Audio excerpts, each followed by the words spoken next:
আল্লাহ সুবহানাহু ওয়া তাআলা ফেরেশতাদেরকে ডেকে বললেন, কাকে কাকে ডেকে বললেন? ফেরেশতাকে, যে হে ফেরেশতারা, আমার কোনো বান্দা সে যদি গুনাহ করার ইচ্ছা করে, কি করার ইচ্ছা? তুমি লেখিও না যতক্ষণ পর্যন্ত সে না করে। যখন সে এই অপরাধ করে ফেলে তোমরা লেখিও, বাড়তি লেখিও না, যতটুকু করেছে অতটুকুই লিখবা। কিন্তু জানেন আল্লাহ আপনাকে কত ভালোবাসে? এই সেম আল্লাহ ফেরেশতাদেরকে বললেন, শোনো, আমার কোনো বান্দা যদি কোনো ভালো কিছু করার নিয়ত করে সঙ্গে সঙ্গে নেকি লিখে ফেলো। সুবহান। আমার কোনো বান্দা যদি ভালো কিছু করার নিয়ত করে সঙ্গে সঙ্গে লিখে ফেলো। সে এই কাজটা করা পর্যন্ত অপেক্ষা করার দরকার?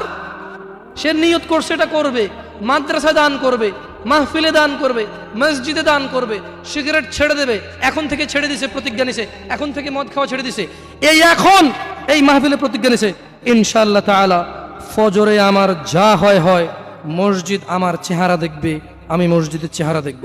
আল্লাহ বলছে যে ফেরেশতা লিখে ফেল, লিখে ফেল। এখন কিন্তু ফজর হয়নি, তো এই লোকটা এরকম প্রতিজ্ঞা করে যদি সে মসজিদে ফজরে উপস্থিত হয়ে যায়, যদি সে মদের বোতল আসলো কিন্তু খেলো না, জুলুম করার সুযোগ আসলো কিন্তু করলো না, সে এবার এই ভালো কাজটা বলে করেও ফেলছে, রাইট? আল্লাহ বলেন যে ফেরেশতা বাড়ায় লেখ, 10 থেকে 700 গুণ বাড়িয়ে দে। ইয়া আল্লাহ, ইয়া আল্লাহ, আমরা তো এতটা অপদার্থ হয়ে গেছি, এতটা নিমুখারাম নাফরমান হয়ে গেছি, ভালো কিছু করার নিয়ত করি না। কোন হুজুর আসা ঠিক কিনা, সবাই ঠিক, তারপর শেষ, সব শেষ।